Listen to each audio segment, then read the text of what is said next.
After the Judas assistant that was cutting me down was moved out and on, the next year we got some real help in administration. That help arrived in the person of Richard Frost, Dick Frost. Dick and Alice lived in Evergreen, not too far from the junior high, just up over the hill, around the bend, and up another hill, and over close to the lake. Dick had been a member of the Denver public school system for a number of years. I think he decided to get into school administration, and why not closer to home? Far more sophisticated person than me. His background included being raised in one of the suburb cities outside, I think, of Chicago, Illinois. I think Alice was from that same kind of country back there. The way it was set up, Dick's office was in the old brick building. I don't know if it's still the library or not, but later, after the Evergreen Junior High was no longer on this site, it's where the library was. Dick was one of those fellows that if he was embarrassed or angry, the color just came up from his shirt collar right on up. You could almost gauge if something really bad had upset him or if he was embarrassed about anything. Didn't ever see him embarrassed but once or twice. But the color of his neck and face. Well, you know, in school business, there's things come up that are a puzzle. They just are. And with his office over there and mine over here, at the end of the day, we got into the habit of checking with each other, hey, what's going on today that the other one ought to know about? Well, then time went by, and Dick suggested, hey, why don't we take this session up the hill to my house? And we'd go up there, and he'd serve me a Coca-Cola, and he'd have a drink, and we'd kick back and relax. And Alice and, you know, her kids would be coming home, would be busy, but she'd kind of listen in occasionally. And after a few days or weeks of this, she said, hey, you guys are making up stories to entertain me. All this stuff you talk about couldn't possibly be happening.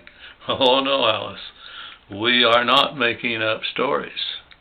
We're discussing things of, to us, importance that have happened at school.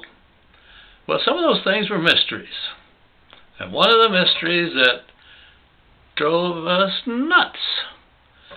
We had a family, I think the mother's name was Melody, had twin girls, cute little junior high girls, and somebody was putting not nice notes at all in the locker and sometimes on the locker door. Oh yeah, we had lockers back in those days before the big drug problems and so on. And, you know, they were upsetting to the young lady, and he was in Dick's building, and he was very diligent trying to catch whoever was doing it. We involved the staff at faculty meeting, got everybody looking. The notes kept coming, the girl kept being in tears, with people almost watching that locker every minute of the time that the building was open to kids. Could not find who was doing it. So we kicked that one around quite a bit from time to time.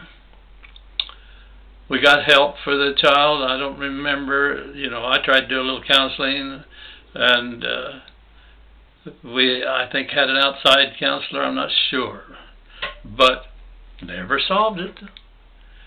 And you know what I think, what I suspicion, when it's all said and done? You know, those girls were identical twins.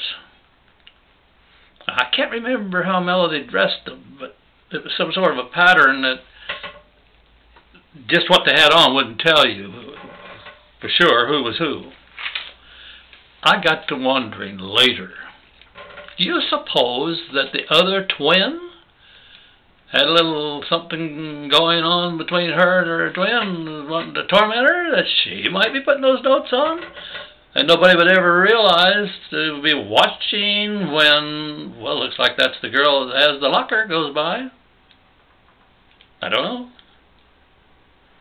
And when I explored that theory with somebody, I don't remember if it was Dick or not, the question came up, hey, there have been cases in the world where somebody wants attention and they, you know, would it be possible that the girl put the notes there herself?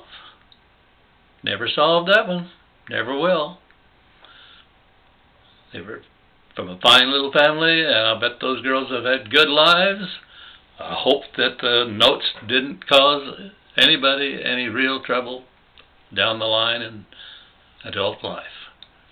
But Dick Frost and Dean Riggs, we'd try to solve the problems, and that one problem we certainly didn't solve, and we had a lot of help from staff. We even asked some of the key students, like from student council, to help watch. Never solved it.